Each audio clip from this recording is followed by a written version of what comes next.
नाम की लड़की अपने माता पिता के साथ रहा करती थी। टीना की एक छोटी बहन भी थी, मीना। टीना हमेशा ही उसका ध्यान रखा करती थी और बचपन से उसे पढ़ाती हुई आ रही थी। टीना अपनी छोटी बहन मीना की देखरेख बिल्कुल अपनी माँ की तरह करती और उसे हंसते हंसते पढ़ा दिया करती। ऐसे ही दिन बीत रहे थे। दोनों बहनें स्कूल जाया करती थी और दोनों ही पढ़ने में बहुत होशियार थी। टीना सांवले रंग की थी, जिसके कारण सभी उसका मजाक उड़ाया करते थे। लेकिन टीना का दिल बहुत अच्छा था और बहुत साफ था। वहीं दूसरी तरफ मीना बहुत सुंदर और बहुत अच्छी दिखती थी, लेकिन उसका दिल दूसरों के लिए बहुत बुरा था। वो हमेशा दूसरों को बुरा भला कहती है और उसको इस बात का एहसास भी ना होता। टीना हमेशा मीना को उसके किए पर उसकी गलती बताती और समझाती, लेकिन मीना को उसकी बातें समझ ना आती। ऐसे ही एक दिन दोनों स्कूल जाते हैं तो देखते हैं कि स्कूल में एक फैंसी ड्रेस कंपटीशन होने वाला है, जिसमें जीतने वाले को पूरे 10,000 रुपए इनाम मिलेगा। ये देखते ही टीना बहुत खुश होती है और अपनी छोटी बहन से कहती है, कितनी अच्छी बात है, हमारे स्कूल में इतना अच्छा फैंसी ड्रेस कंपटीशन होने वाला है और साथ ही साथ इसमें जीतने वाले को पैसे भी मिलेंगे। हाँ, तुम बिल्कुल ठीक कह रही हो, इसमें मैं जरूर जीतूंगी और मैं कैसे भी करके इसमें पार्टिसिपेट करूंगी। तुम अकेले तो नहीं करोगी, मैं भी तुम्हारे साथ पार्टिसिपेट करूंगी। आखिरकार मैं तुम्हारी बड़ी बहन हूँ, मेरा जीतना तो बनता है। बल्कि इसमें कुछ क्वेश्चन भी पूछे जाएंगे और मुझे लगता है कि मुझे भी इसमें पार्टिसिपेट करना चाहिए। क्या पता हम दोनों में से कोई एक जीत जाए और हम वो कैश प्राइज अपने घर लेकर आए। कैसी बातें कर रही हो दीदी, आप और इसमें जीतोगी? आपने अपना रंग देखा है? कहीं आप हमारी बेइज्जती ना करवा दो। आप इसमें पार्टिसिपेट ना ही करो तो अच्छा है। मैं हूँ ना, मैं जीत कर ले आऊंगी। मीना, तुम अपनी बड़ी बहन से कैसी बातें कर रही हो? तुम्हें पता भी है बाहर वाले तो मजाक उड़ाते ही हैं। तुम घर में मेरी छोटी बहन होकर भी मेरा मजाक उड़ाओगी? मजाक ना उड़ाओ तो क्या करूँ दीदी, आपको सोच समझ कर बोलना चाहिए था।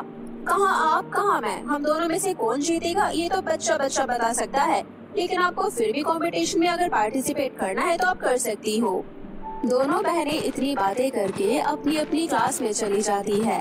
क्लास में सभी बच्चे कंपटीशन से रिलेटेड बातें कर रहे होते हैं कि तभी क्लास में टीचर आ जाती है।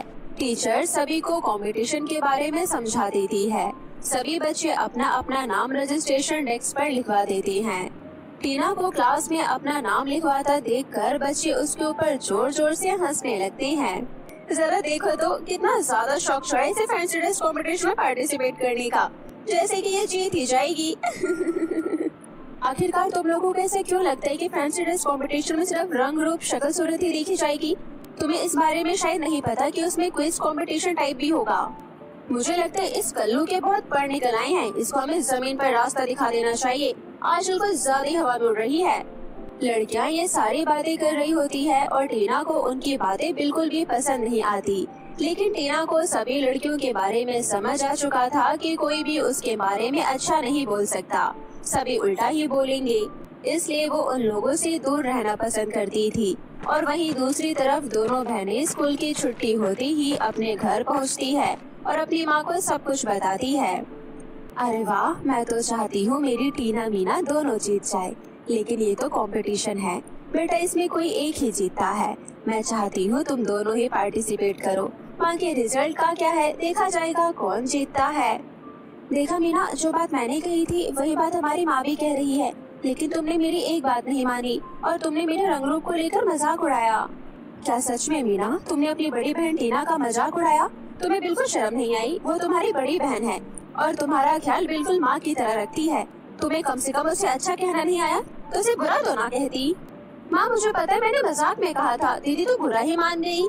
बेटा, ये सारी बातें मजाक में नहीं करी जाती है और तुम्हें इतना तो पता होना चाहिए कि वो तुम्हारी बड़ी बहन है। तुम्हें उससे इज्जत के साथ बात करनी चाहिए। चलो अपनी बड़ी बहन से माफी मांगो और तुम दोनों कंपटीशन की तैयारी मिलकर करो।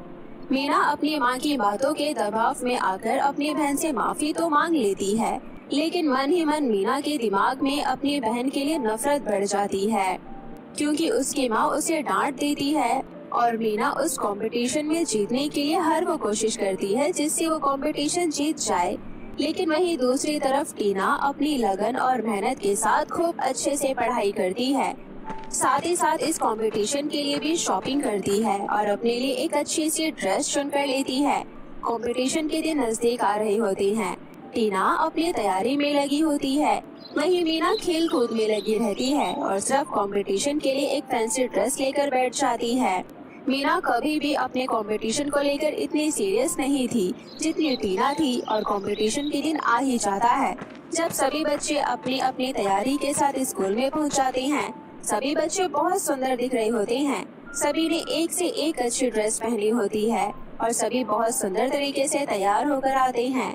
ये सब देखकर टीना थोड़ी डर जाती है, क्योंकि उसका रंग सांवला होने की वजह से उसकी ड्रेस उसके ऊपर थोड़ी कम जचती है। लेकिन उसकी माँ उसे कॉन्फिडेंस देती है और स्कूल में पार्टिसिपेट करने के लिए भेजती है और कंपटीशन में पार्टिसिपेट करती है। सभी बच्चे इतने सुंदर दिख रही हैं, तो क्या हुआ, मैं भी सबसे कम नहीं, और साथ ही साथ मैंने अपनी क्विज की भी तैयारी करी है। हो सकता है इन बच्चों में मैं ही जीत कर आऊं। मुझे इनसे डरने की क्या जरूरत है, माँ ने मुझे यही सिखाया है कि डट कर सामना करो। ये सब बातें सोचकर टीना लाइन में खड़ी हो जाती है और सभी बच्चे एक एक करके अपने फैंसी ड्रेस के साथ एक वॉक करते हैं और अपना अपना इंट्रो देते हैं।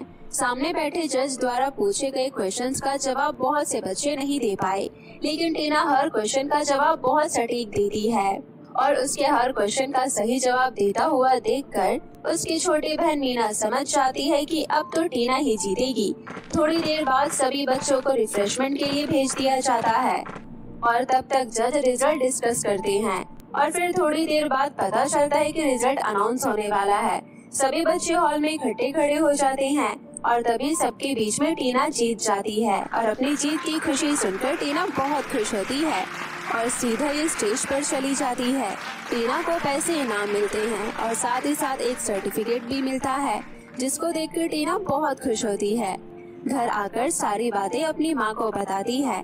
माँ टीना की जीत जाने की खुशी में कहती है, मुझे पता था मेरी बेटी मेरा नाम रोशन जरूर करेगी, और फिर वो चाहे टीना हो या मीना। मैं तो बहुत खुश हूँ, मेरी बच्ची आज जीत कर आई है और पूरे 10,000 रुपए इनाम भी लेकर आई है। सभी इस बात का जश्न मना रहे होते हैं, लेकिन पास में बैठी मीना को ये सारी चीज बिल्कुल पसंद नहीं आती और फिर अपनी बहन से बदला लेने के लिए मीना अपनी बहन के कमरे में जाकर एक एक्सपायरी फेस वॉश रख देती है।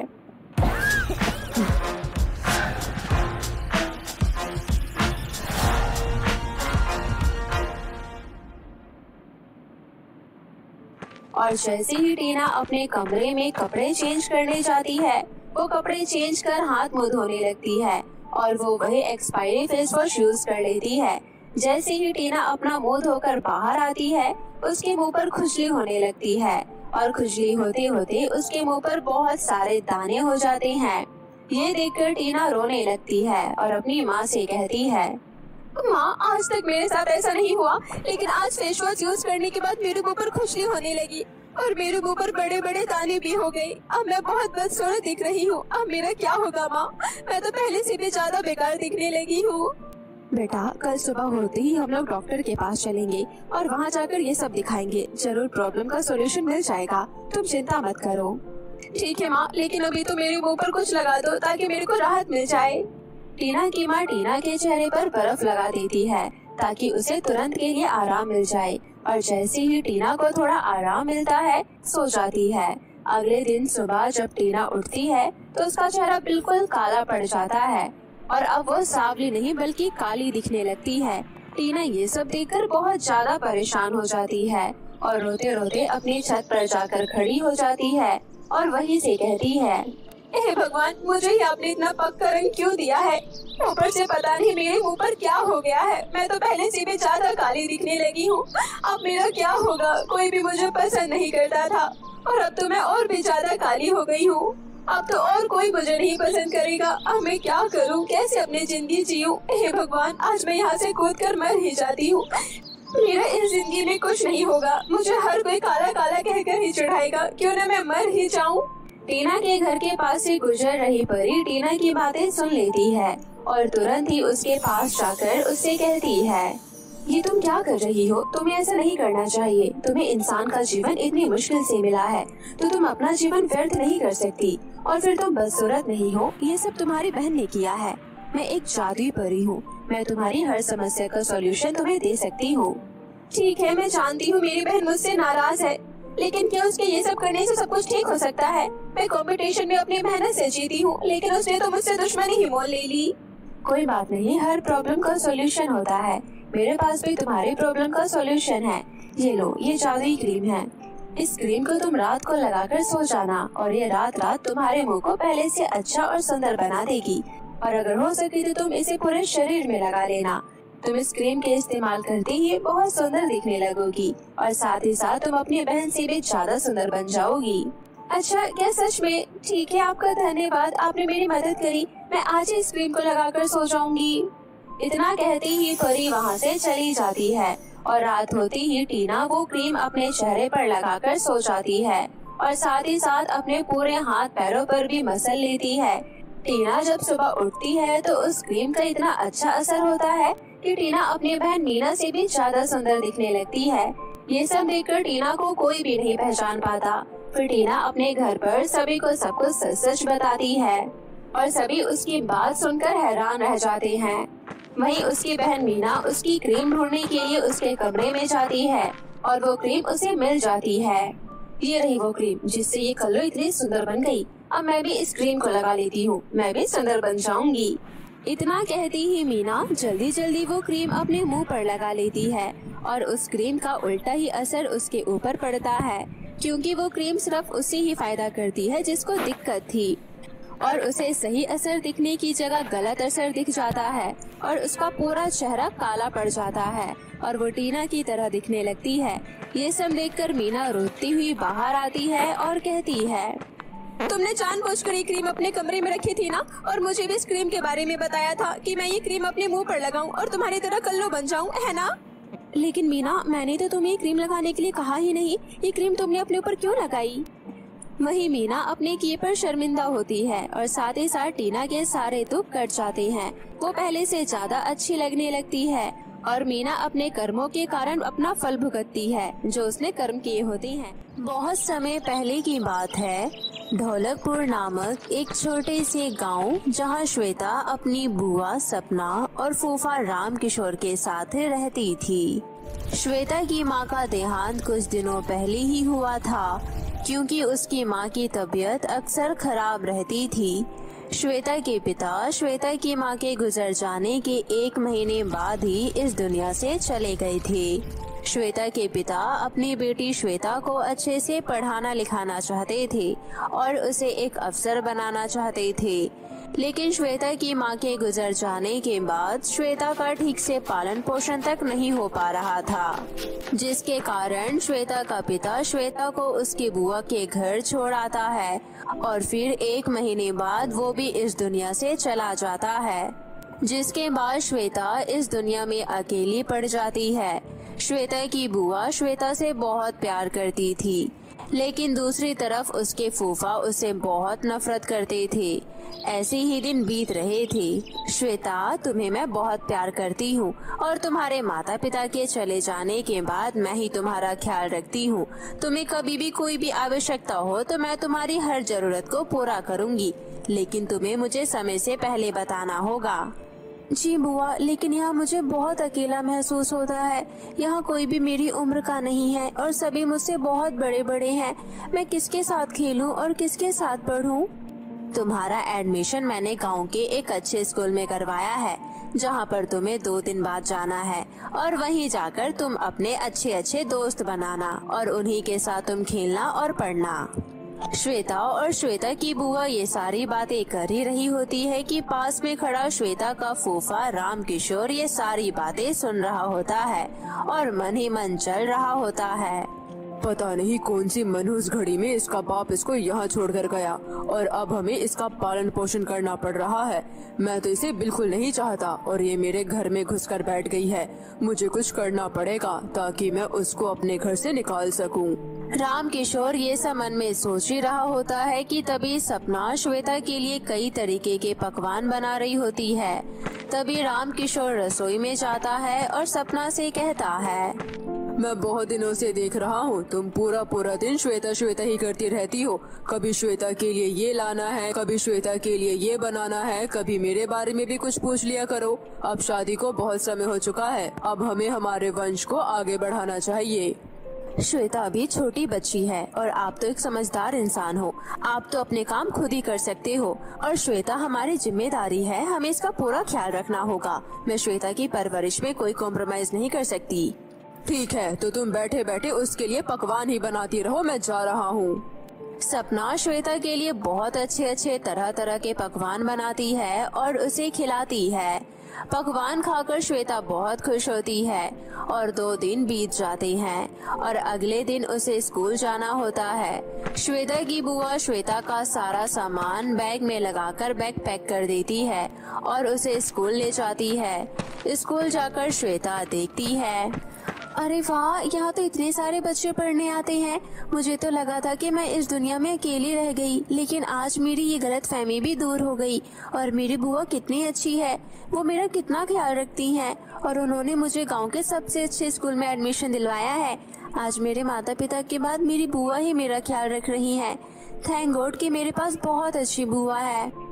श्वेता स्कूल में पहुंचकर स्कूल देखकर मन ही मन बहुत सारी बातें कर रही होती है कि तभी सभी क्लास के बच्चे आ जाते हैं और टीचर आ जाती है। उसके बाद सभी ध्यान से पढ़ रहे होते हैं। तभी थोड़ी देर बाद लंच हो जाता है और सभी बच्चे एक दूसरे से बात करते हैं। सभी एक एक करके अपना अपने इंट्रोडक्शन देते हैं एक दूसरे को। तभी श्वेता भी अपने बारे में सबको बताती है। श्वेता अपनी बातें बताते बताते रोने लगती है कि तभी एक लड़की कहती है, तुम रो क्यों रही हो? हमारे स्कूल में ऐसे कई बच्चे हैं जिनके माता पिता नहीं है और फिर हम इस स्कूल में पढ़ने आ रहे हैं और हमें इतना अच्छा एनवायरनमेंट भी मिल रहा है, तो हमें मन लगाकर पढ़ाई पर ध्यान देना चाहिए। हाँ, तुम ठीक कह रही हो। सभी लड़कियों की बातें सुनकर श्वेता मन ही मन अच्छा महसूस करने लगती है और सबके बीच घुल मिल जाती है। ऐसे ही कई महीने बीत जाते हैं और सभी बहुत अच्छे से श्वेता के साथ कॉर्पोरेट करते हैं और श्वेता भी मन लगाकर पढ़ाई करती है। 1 साल बीत जाने के बाद श्वेता की बुआ कहती है, अब तो तुम धीरे धीरे बड़ी हो रही हो और मैंने सोचा कि तुम्हारे लिए तुम्हारा एक छोटा भाई या बहन भी होनी चाहिए। और अब हमारे घर में कुछ दिनों बाद एक छोटा नन्हा मेहमान आने वाला है। अरे वाह, मैं तो हमेशा से चाहती थी कि इस घर में एक छोटा बच्चा होना चाहिए, लेकिन मैं हमेशा से अकेला महसूस करती रही और फिर स्कूल जाने के बाद मुझे इतना होश ही नहीं रहता। लेकिन अब मैं बहुत खुश हूँ कि मेरे अपने भाई या बहन आने वाले हैं। दोनों ये सब बातें कर ही रही होती हैं कि तभी राम किशोर घर आ जाता है। सपना ये खुशखबरी राम किशोर को बताती है। राम किशोर बातें सुनकर खुशी से झूम उठता है। ऐसे ही दिन बीत रही होती हैं और फिर पूरे 9 महीने बीत जाने के बाद श्वेता की बुआ की बेटी होती है। उसे देखकर श्वेता कहती है, अरे ये कितनी प्यारी है और कितनी सुंदर है। मेरी एक छोटी बहन आ गई, इसको हम प्यार से चेतना बुलाएंगे। छोटी सी नन्ही परी को देखकर सभी बहुत खुश होते हैं और गांव में लड्डू बांटते हैं। सभी बहुत खुश होते हैं और ऐसी ही खुशी खुशी दिन बीत रही होते हैं। कुछ साल बीतने के बाद वो नन्ही परी भी बड़ी हो जाती है और बड़े होने के साथ साथ जिद्दी भी हो जाती है। चेतना बिल्कुल अपने पापा पर जाती है और हमेशा श्वेता से चिढ़ती रहती थी। ऐसी ही एक दिन की बात है। माँ, श्वेता दीदी हमेशा अपने स्कूल का काम करती रहती है। मेरे दोस्तों के भाई बहन तो उनके साथ खेलते हैं, लेकिन श्वेता दीदी है कि इनके पास मेरे लिए बिल्कुल भी टाइम नहीं है। अरे नहीं चेतना बेटा, श्वेता दीदी तुमसे बड़ी है और उन्हें अपने स्कूल की पढ़ाई भी करनी होती है, इसलिए वो तुम्हारे साथ नहीं खेलती। और अब मैं सोच रही हूँ कि तुम भी अब बड़ी हो गई हो, तुम्हारा भी स्कूल में दाखिला करवा दूँ। अपनी माँ की ये बातें सुनकर चेतना गुस्से से कहती है, माँ मैं भी बहुत छोटी हूँ, मुझे भी स्कूल नहीं जाना और मैं श्वेता दीदी की तरह पढ़ाकू नहीं बनना चाहती। मैं तो एक मॉडल बनना चाहती हूँ। वो बिल्कुल बोरिंग है, लेकिन मैं कभी बोरिंग नहीं बनना चाहती। श्वेता बेटा जरा चेतना के साथ थोड़ी देर खेल लो, वरना ये तुम्हें परेशान ही करती रहेगी और तुम पढ़ भी नहीं पाओगी। ठीक है बुआ, मैं थोड़ी देर चेतना के साथ खेल लेती हूँ। दोनों बहनें मिलकर खेलने लगती है कि तभी चेतना श्वेता से कहती है, पता नहीं कहां से उठकर तुम हमारे घर में आ गई, लेकिन मुझे तुम फूटी आंख नहीं पसंद। तुम्हें शर्म नहीं आती कि तुमने मुझसे मेरा बचपन छीन लिया? ना तो तुम खुद खेलती हो और ना ही मुझे खेलने देती हो, और तुम्हारी वजह से अब माँ भी मेरा एडमिशन करा देंगी स्कूल में। ये तुम मुझसे किस लहजे में बात कर रही हो? तुम मेरी छोटी बहन हो और चेतना मैं तुम्हारी शिकायत माँ से लगा दूंगी अगर तुमने मुझे बुरा भला कहा तो। श्वेता की ये बात सुनते ही चेतना नाटक करने लगती है और अपनी माँ को जोर जोर से आवाज लगाती है। माँ, माँ देखो ना, माँ मुझे श्वेता दीदी ने थप्पड़ मारा जबकि मेरी गलती भी नहीं थी। चेतना की रोने की आवाज सुनकर सपना दौड़ी दौड़ी आती है और चेतना की सारी बात सुनकर सपना को विश्वास नहीं होता कि श्वेता चेतना को थप्पड़ मार सकती है। सपना कहती है, क्या हुआ बेटा? श्वेता, तुमने चेतना को थप्पड़ क्यों मारा? क्या इससे कोई गलती हो गई थी या फिर इसने तुम्हारा कोई काम बिगाड़ दिया था? नहीं नहीं बुआ, बल्कि चेतना ने ही अभी मुझे बहुत कुछ कहा और इसने मुझे पराई होने का एहसास भी दिलाया और मैंने इसको कुछ नहीं कहा बल्कि मैंने इसको समझाया था, लेकिन ये नाटक करके आपको मेरे लिए बुरा बनाना चाहती है। सपना, चेतना और श्वेता ये सब बातें कर ही रहे होते हैं कि तभी पीछे से राम किशोर आ जाता है और सारी बातें सुन लेता है। तुम कभी भी अपनी बेटी की बातों को सच मत मान लेना। तुम हमेशा श्वेता को ही अपनी बेटी समझना, जबकि श्वेता ने हमारी बेटी को थप्पड़ मारा। इसकी हिम्मत कैसे हुई? इसने मेरी बेटी को छुआ कैसे? अभी बताता हूँ इसको। राम किशोर गुस्से से श्वेता की तरफ श्वेता को थप्पड़ मारने के लिए हाथ उठाता है कि तभी सपना उसे रोक लेती है और कहती है, मुझे यकीन है कि श्वेता कभी भी हमारी बेटी चेतना को नहीं मार सकती और न ही उसको बुरा भला कह सकती है और श्वेता हमारी जिम्मेदारी है। श्वेता बिल्कुल मेरी बेटी की तरह है, मैं उसके साथ गलत होता नहीं देख सकती और आप उसके ऊपर हाथ कैसे उठा सकते हैं? श्वेता आपकी भी तो बेटी जैसी है ना? तुम्हें प्यारी होगी तुम्हारी श्वेता बिटिया, लेकिन मुझे तो ये बिल्कुल पसंद नहीं और मैं इसको अपने घर में 1 मिनट और बर्दाश्त नहीं कर सकता। जाओ, चली जाओ यहाँ से श्वेता, वरना मैं तुम्हें खुद अपने हाथों से धक्के मार कर निकालूंगा। हर दिन के ट्रेंडिंग इंस्टा रील से सीधा आपके पास। Get the latest and trendiest styles only from Myntra. Get first access to the latest trends from the new spring collection only on Myntra.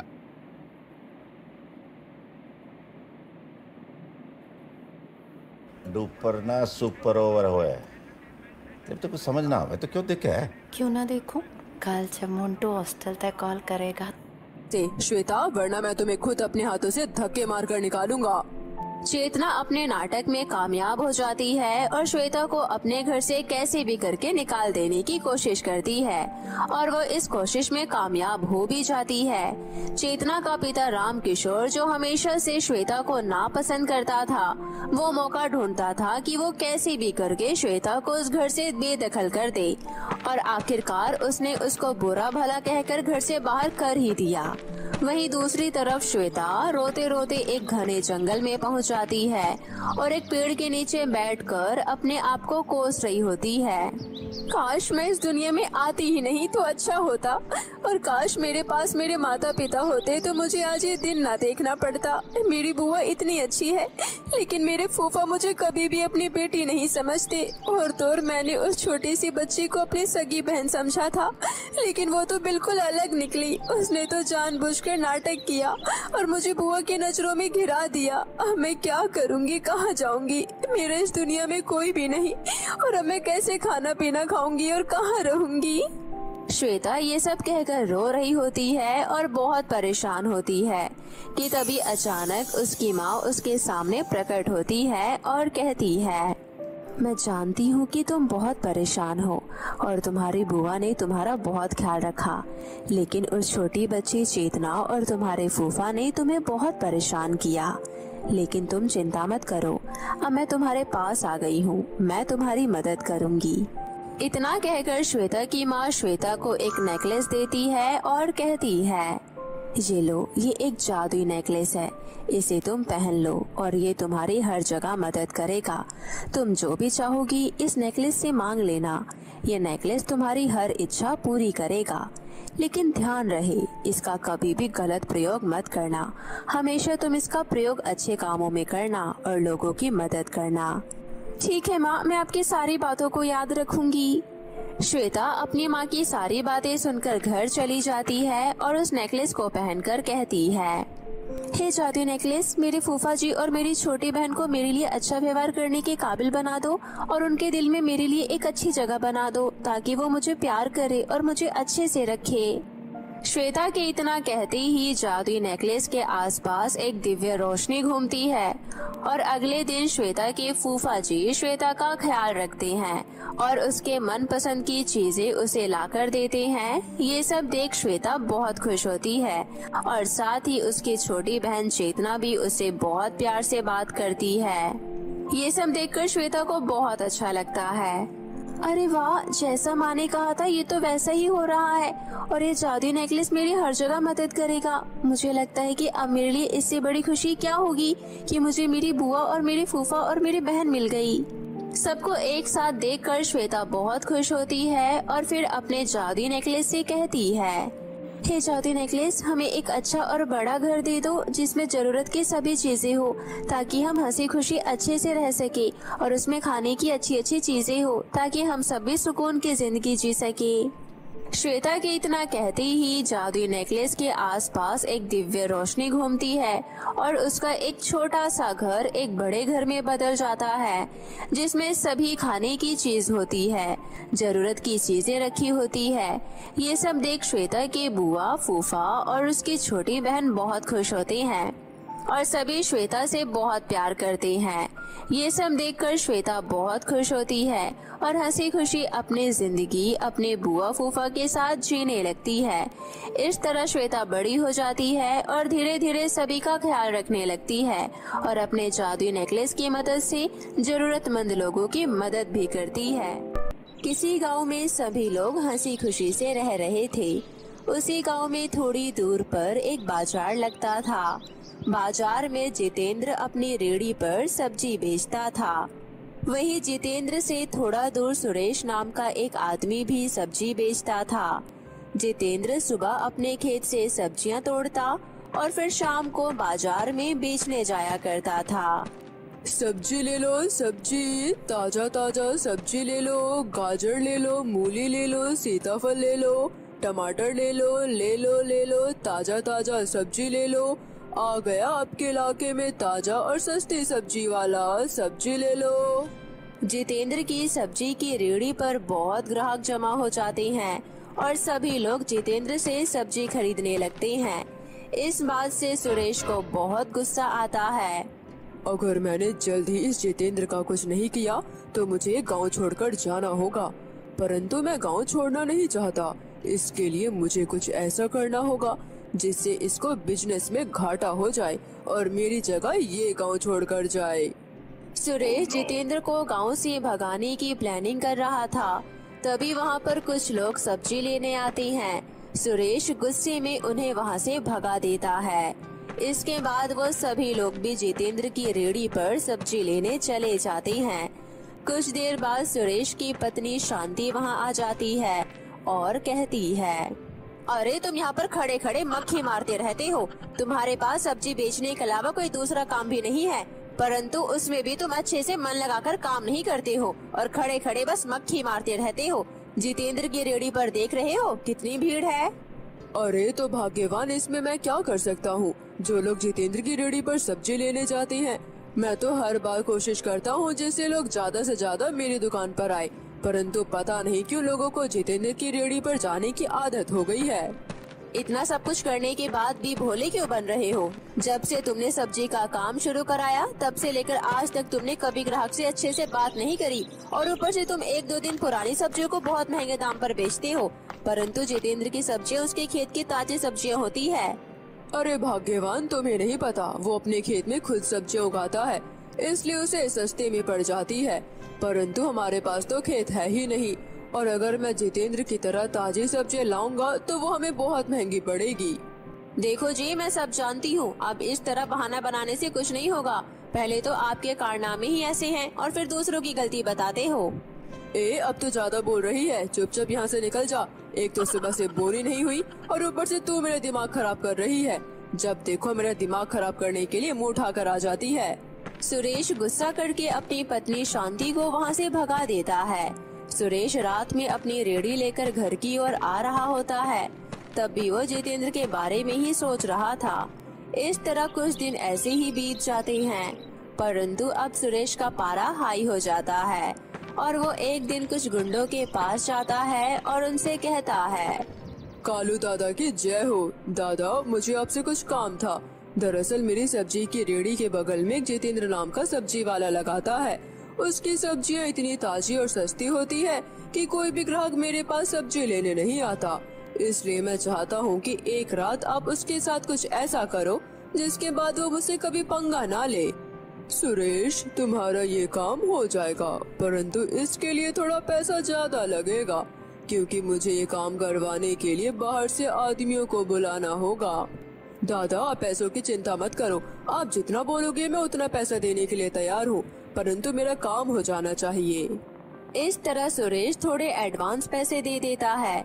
इसके बाद सुरेश खुशी खुशी अपने घर आने लगता है। वहीं दूसरी तरफ जितेंद्र अपनी पत्नी साक्षी के साथ बातें कर रहा होता है। इसी तरह कुछ दिन और बीत जाते हैं। तुम्हें पता है साक्षी, मेरा काम बहुत अच्छा चल रहा है। अब हमें किसी चीज की कोई चिंता करने की जरूरत नहीं है। अब सब कुछ अच्छा होगा। इसी तरह कुछ दिन और बीत जाते हैं और एक रात कालू दादा अपने एक आदमी को भेजकर जितेंद्र के खेत में पानी भर देता है और अपने दूसरे आदमी से बोलकर जितेंद्र की रेहड़ी और उस पर रखी सब्जी चोरी करवा लेता है। अगली सुबह जब जितेंद्र खेत पर जाने के लिए सुबह जल्दी उठता है तो वो देखता है कि उसके घर के बाहर उसकी सब्जी की रेहड़ी नहीं है। ये देखकर जितेंद्र के पैरों तले जमीन खिसक जाती है। इसके बाद जितेंद्र अपनी पत्नी साक्षी को बुलाता है। साक्षी रेहड़ी ना देखकर हैरान रह जाती है, परंतु इसके बाद साक्षी जितेंद्र को बहुत समझाती है कि वो खेत से सब्जियां तोड़कर टोकरी में भरकर बेच सकता है। इसके बाद जितेंद्र खाली टोकरी लेकर खेत जाता है। थोड़ी देर बाद जितेंद्र खेत पर पहुंच जाता है। जितेंद्र देखता है कि उसके खेत में पानी भरा हुआ है और सारी सब्जी सड़ गई है। ये देखकर जितेंद्र वहीं खड़े खड़े रोने लगता है। इस तरह थोड़ी देर बाद जितेंद्र खाली टोकरी लेकर घर आ जाता है और अपनी पत्नी को सारी बात बता देता है। साक्षी, जरूरी किसी ने जानबूझकर किया है। देखो जी, ये जिसने भी किया है भगवान उसे कभी माफ नहीं करेगा, परंतु अब इस तरह दुखी रहने से कुछ नहीं होगा। आपके पास जो कल की तोड़ी हुई थोड़ी बहुत सब्जी है, आप वो टोकरी में भरकर बाजार में बेचने के लिए चले जाइए, जिससे आज के खाने के लिए पैसे आ जाएंगे। जितेंद्र अपनी पत्नी की बात समझ जाता है। जितेंद्र घर पर रखी हुई थोड़ी बहुत सब्जी टोकरी में रख लेता है और बाजार में बेचने के लिए निकल जाता है। इस तरह थोड़ी देर बाद जितेंद्र बाजार में खड़ा हो जाता है। आज जितेंद्र की सब्जी ताजी ना होने के कारण कोई भी सब्जी खरीदने नहीं आता और सब सुरेश की रेहड़ी पर सब्जी लेने जा रहे थे। तभी थोड़ी देर बाद वहाँ पर एक बूढ़ी औरत आती है और जितेंद्र से कहती है, बेटा, आज मेरे घर पर मेरी पोती को देखने लड़के वाले आए हैं और उन सभी की ये इच्छा है कि उन्हें मिक्स वेज सब्जी खानी है, परंतु बेटा मेरे पास इतने पैसे नहीं कि मैं मिक्स वेज के लिए 7-8 सब्जियां खरीद सकूं। बेटा, तुम मुझे थोड़ी बहुत सब्जी दे दो। अगर तुम मुझे सब्जी दे दोगे तो मेरी पोती का रिश्ता हो जाएगा, वरना मेरी पोती का रिश्ता टूट जाएगा। अरे माँ जी, आप बिल्कुल भी चिंता मत कीजिए। आप ये सारी सब्जियाँ ले जाइए और इसके बदले में मुझे 1 भी रुपया नहीं चाहिए। आप अपनी पोती का रिश्ता पक्का कर दीजिए। इस तरह जितेंद्र उस बूढ़ी औरत को सब्जी देने के लिए तैयार हो जाता है। जितेंद्र का नेक दिल देखकर वो बूढ़ी औरत बहुत खुश हो जाती है और एक परी में बदल जाती है। अपने सामने परी को देखकर जितेंद्र हैरान रह जाता है। जितेंद्र, घबराओ मत, मैं एक अच्छी परी हूँ और मैं लोगों की सहायता करती हूँ। जितेंद्र, तुम एक बहुत ही नेक दिल इंसान हो। मुझे परी लोग से यहाँ तुम्हारी परीक्षा लेने के लिए भेजा गया था और तुम इस परीक्षा में सफल हो गए हो, इसलिए मैं तुम्हारी सहायता करना चाहती हूँ। ये लो, ये कुछ जादुई बीज है। परंतु परी जी, ये जादुई बीज मेरी किस तरह से सहायता करेंगी? जितेंद्र, तुम ये बीज अपने खेत में डाल देना। तुम इन बीजों से अपने खेत में जादुई मेकअप का सामान उगा सकते हो। वो मेकअप का सामान लोगों की त्वचा को अच्छा बनाएगा, जिससे लोगों को तुम्हारा मेकअप का सामान इस्तेमाल करने की आदत हो जाएगी, जिससे तुम्हारी ज्यादा कमाई होगी। परंतु एक बात का ध्यान रखना, अगर तुम्हारे अलावा ये बीज किसी और ने उगाए, उसके साथ बहुत बुरा होगा। परी जितेंद्र को वो बीज दे देती है। जितेंद्र परी का धन्यवाद करता है। इसके बाद जितेंद्र अपनी सब्जी के साथ वो बीज भी घर ले आता है। आज जितेंद्र बहुत खुश था। वो अपनी पत्नी को सारी बात बता देता है। जितेंद्र की पत्नी को उसकी बातों पर यकीन नहीं होता और वो हंसी में टाल देती है। जितेंद्र वो बीज लेकर अपने खेत पर पहुंच जाता है। इसके बाद जितेंद्र वो सभी बीज खेत में डाल देता है। अगले सुबह जब जितेंद्र अपनी पत्नी के साथ खेत पर आता है तो वो देखते हैं कि उसके खेत में बहुत ही भिन्न भिन्न प्रकार के मेकअप के सामान थे। ये देखकर जितेंद्र खुश हो जाता है। तभी वहाँ पर वही परी प्रकट हो जाती है। तुमने देखा, ये सभी जादुई मेकअप का सामान है और ये सारी त्वचा के लिए अच्छा है। इसलिए जो भी औरत तुम्हारे पास एक बार मेकअप का सामान लेने आएगी वो दोबारा तुम्हारे पास ही आएगी। इतना कहकर वो परी वहाँ से गायब हो जाती है। जितेंद्र की पत्नी साक्षी को भी जितेंद्र की बात पर यकीन हो जाता है। इसके बाद जितेंद्र और उसकी पत्नी बहुत सारा मेकअप का सामान तोड़ लेते हैं। इसके बाद जितेंद्र वो सभी मेकअप का सामान लेकर बाजार में पहुंच जाता है। जितेंद्र सब्जी ना बेचकर मेकअप का सामान बेचता है। ये देखकर सुरेश खुश होता है। धीरे धीरे करके जितेंद्र के पास पहले की तरह भीड़ हो जाती है और इस तरह उस दिन के बाद जितेंद्र को फिर कभी किसी चीज की कोई कमी नहीं होती है। वहीं दूसरी तरफ सुरेश की सब्जियों में कीड़े लग जाते हैं और उसे बहुत नुकसान होता है। कुछ महीनों बाद जितेंद्र एक बहुत बड़ी मेकअप के सामान की फैक्ट्री शुरू करता है और खुशी से रहता है। कुछ सितारे वक्त से पहले जागते हैं ताकि आपका हर सफर वक्त पर शुरू हो। रेड बस पर ये सितारे प्राइमो बस ऑपरेटर्स कहलाते हैं। अपना अगला सफर इन टॉप ऑपरेटर्स के साथ तय करें। Book Primo on redBus now. सौतेली अपाहिज बेटी पर अत्याचार। ये कहानी है बीना नाम की एक लड़की की। वैसे तो बीना दिखने में बहुत ही ज्यादा सुंदर थी, लेकिन उसके शरीर में एक कमी थी जिसकी वजह से उसे बहुत कुछ सहना पड़ता था। बीना बचपन से ही अपाहिज थी और उसे पैदा करते ही उसकी माँ का देहांत हो गया और अपाहिज होने की वजह से बीना को बचपन से ही कोई भी काम करने में बहुत ज्यादा तकलीफ होती थी। इसलिए उसका ख्याल रखने के लिए उसके पिता सुरेश ने कौशल्या नाम की एक औरत से दूसरी शादी कर ली थी।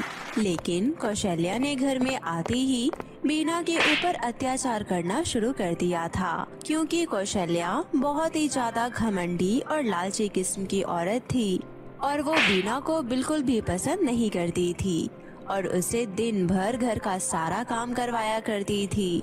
लेकिन इस बात को सुरेश को बिल्कुल भी अंदाजा नहीं था, क्योंकि कौशल्या सुरेश के सामने हमेशा बीना को माँ की तरह ही प्यार किया करती थी। लेकिन उसके काम पर जाते ही वो बीना के साथ बुरा व्यवहार करना शुरू कर देती थी। ऐसे ही आज भी। अरे ओ करमजली, कहाँ मर गई? मैं कब से तुझसे चाय मांग रही हूँ, अभी तक बनाई नहीं क्या? नहीं माँ, बस अभी लेकर आई। इतना कहकर बीना डंडे का सहारा लेते हुए कौशल्या के लिए चाय लेकर आती है। ये लीजिए माँ। हे भगवान, ये कैसी चाय बना कर लाई है? ना तो इसमें चीनी का पता चल रहा है और ना ही अदरक का। अरे क्या तुझे चाय बनानी भी नहीं आती? अपाहिज कहेगी, पता नहीं कहाँ से मेरे पल्ले पड़ गई ये अपाहिज। इसलिए आज से तेरा दोनों टाइम का खाना बंद, समझी? प्लीज माँ, ऐसा मत कहिए, मैं पूरे दिन भूखे कैसे रह पाऊंगी? और इसी तरह कौशल्या बीना पर हमेशा अत्याचार करती रहती थी। उसे ना तो खाने के लिए कुछ देती थी और ना ही पहनने के लिए कोई ढंग के कपड़े। लेकिन जब शाम को सुरेश घर वापस आता था तो कौशल्या उसके सामने एक अच्छी माँ बनने की कोशिश करती थी। अरे बीना बेटी, ये लो हल्दी वाला दूध पी लो, ये मैंने खासकर तुम्हारे लिए बनाया है। इसे पीने से तुम्हें ताकत मिलेगी और फिर तुम जल्दी से ठीक हो जाओगी। सच में कौशल्या, तुम्हारे आने से मेरी बेटी को फिर से माँ का प्यार मिल रहा है। तुम तो उसका कितने अच्छे से ख्याल रखती हो, उसे एक सगी माँ से भी ज्यादा प्यार करती हो। अरे ये आप कैसी बातें कर रही हैं? बीना तो मेरी बेटी जैसी है। अब आप बीना की चिंता करना छोड़ दीजिए, मैं हूँ ना, इसलिए अब आप जल्दी से जाइए, हाथ मुँह धो लीजिए, मैं आपके लिए खाना निकालती हूँ। इतना सुनकर सुरेश जैसे ही अंदर हाथ मुँह धोने जाता है, वैसे ही कौशल्या बीना के हाथ से दूध का गिलास छीन लेती है और कहती है, बढ़िया ही दूध पीने वाली। अब चुपचाप जा और जाकर अपने कमरे में सो जा। सुबह बहुत से काम करने हैं तुझे। ऐसे ही अगले दिन जब सुरेश किसी काम से गांव से बाहर जाता है तो उसी बीच कौशल्या की माँ शांति उससे मिलने उसके घर आती है और उससे कहती है, सच कहूँ ना बेटी, तूने भी अपने सर पर अच्छी खासी मुसीबत मोल ले रखी है। अरे सपाहिज लड़की के साथ तुझे रहना पड़ रहा है। अरे भला तू कब तक इसका बोझ उठाती रहेगी और कब तक इसकी ऐसे ही सेवा करती रहेगी। अरे आज तो ये छोटी है, लेकिन जब कल को ये शादी के लायक होगी तब क्या करेगी? क्योंकि सपाहिज लड़की से तो कोई शादी करेगा नहीं, तो क्या ये जिंदगी भर तेरे सर पर ही बैठी रहेगी? अरे कल को तेरे भी तो बच्चे होंगे, तब तू कैसे एक साथ ये सब संभालेगी? जरा सोचा है? बात तो आप बिल्कुल सही कह रही हो माँ, लेकिन आप ही बताओ ना मैं क्या करूँ? सुरेश जी को तो इसके आगे और कुछ नजर ही नहीं आता है। 24 घंटा बस मेरी बेटी करते रहते हैं। तो ऐसे में मैं इसके साथ ऐसा क्या करूं जिससे सांप भी मर जाए और लाठी भी न टूटे? करना क्या है बेटी, जहां तूने इसका 2 टाइम का खाना बंद कर रखा है वहां तो इसका 3 टाइम का खाना बंद कर दे। फिर देखना भूख के मारे अपने आप मर जाएगी और किसी को पता भी नहीं चलेगा। सही कहा आपने, अब मुझे इसके साथ ऐसा ही करना होगा। और इस तरह कौशल्या अपनी माँ की बात मान जाती है और वो बीना को 3 टाइम भूखा रखना शुरू कर देती है और वही उससे घर का सारा काम भी करवाया करती है। और इस वजह से बीना दिन पर दिन बहुत ज्यादा कमजोर होती जा रही थी। ऐसे ही एक दिन जब बीना घर का सामान खरीदने बाहर गई होती है तो वो अपने मन ही मन सोचती है और कहती है, हे भगवान, मेरी सौतेली माँ मेरे साथ कितना बुरा व्यवहार करती है। मुझे खाने के लिए भी कुछ नहीं देती है। भूख की वजह से मेरे पेट में भी कितना दर्द हो रहा है, लेकिन मैं क्या करूं? मेरे पास तो पैसे भी नहीं हैं कि मैं कुछ खरीद कर खा सकूं और ना ही मैं ये सब बातें पिताजी को बता सकती हूं, क्योंकि वो ये सब सुनकर पूरी तरह से टूट जाएंगे और मैं अपने पिताजी को ऐसे दर्द में नहीं देख सकती हूँ। पता नहीं मेरी जिंदगी में ऊपर वाले ने इतने दुख क्यों दिए हैं, क्योंकि मैं अपाहिज हूँ, लेकिन इसमें मेरी क्या गलती है? क्यों लोग मुझसे इतनी नफरत करते हैं? माँ भी मुझसे प्यार नहीं करती है। और ऐसे ही अपने आप से बातें करते करते बीना एक नदी के पास जाकर बैठ जाती है और उसकी आंखों से बह रहे दर्द के आंसू जब उस नदी में जाकर मिलते हैं तो अचानक से उस नदी में से एक बहुत ही सुंदर जल परी बाहर आती है और वो बीना से कहती है, दुखी मत हो बीना, मैं हूँ ना, मैं तुम्हारी मदद करूँगी। तो बताओ तुम इतनी परेशान क्यों हो? जलपरी जी, मेरी सौतेली माँ मेरे साथ बहुत बुरा व्यवहार करती है क्योंकि मैं अपाहिज हूँ और मुझे खाने के लिए भी कुछ नहीं देती है। मैंने कई दिनों से कुछ नहीं खाया है, इसलिए मुझे बहुत तेज भूख लग रही है। अच्छा, तो ये बात है, तभी तुम इतनी परेशान हो। लेकिन कोई बात नहीं, तुम चिंता मत करो, मैं तुम्हारी ये तकलीफ अभी दूर कर देती हूँ। बस तुम अपनी आँखें बंद कर लो।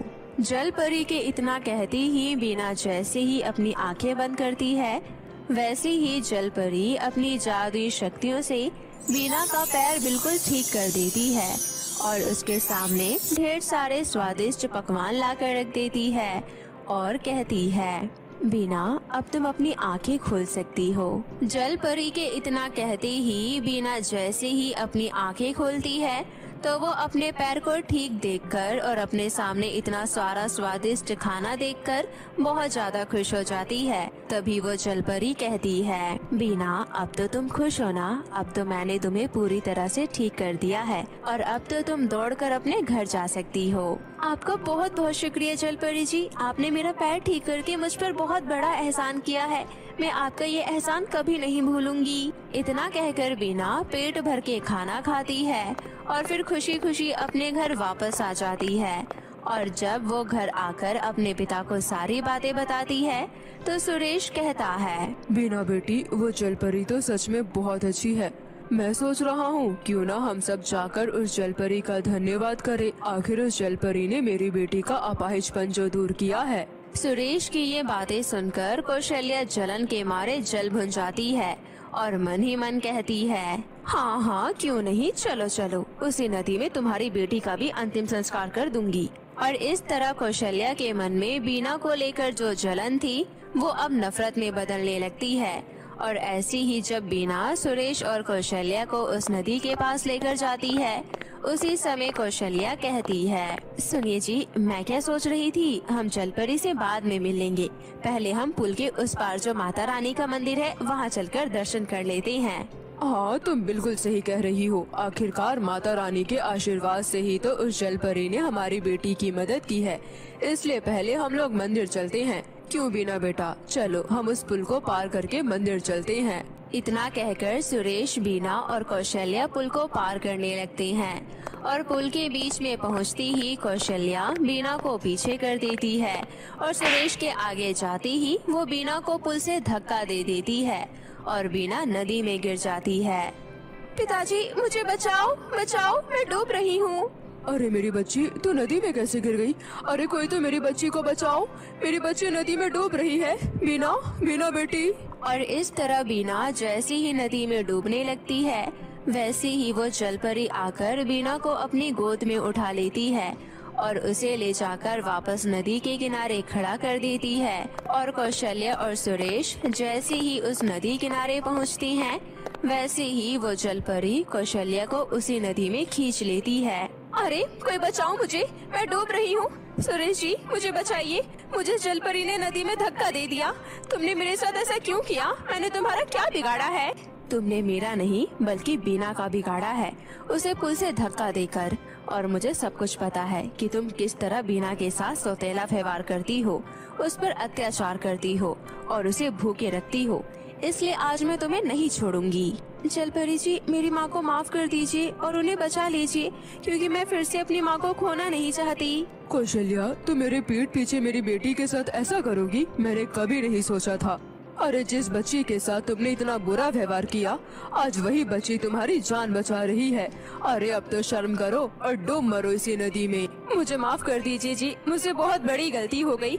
मैं आइंदा ऐसी गलती कभी नहीं करूँगी। बीना बेटी, तुम भी मुझे माफ कर दो। देख लिया कौशल्या, इंसान हमेशा अपनी नफरत में इतना ज्यादा अंधा हो जाता है कि उसको सही और गलत का अंदाजा ही नहीं होता। इसलिए कभी भी किसी से नफरत मत करो और सभी के साथ प्यार से व्यवहार करो। इसलिए आज सिर्फ बीना के कहने पर ही मैं तुम्हें छोड़ रही हूँ। और बीना, अब मैं चलती हूँ, लेकिन तुम्हें जब भी मेरी मदद की जरूरत पड़े तुम यहाँ आ सकती हो। इतना कहकर जलपरी नदी के अंदर चली जाती है और बीना, सुरेश और कौशल्या वापस अपने घर आ जाते हैं। और सुरेश बीना के कहने पर कौशल्या दिन के बाद से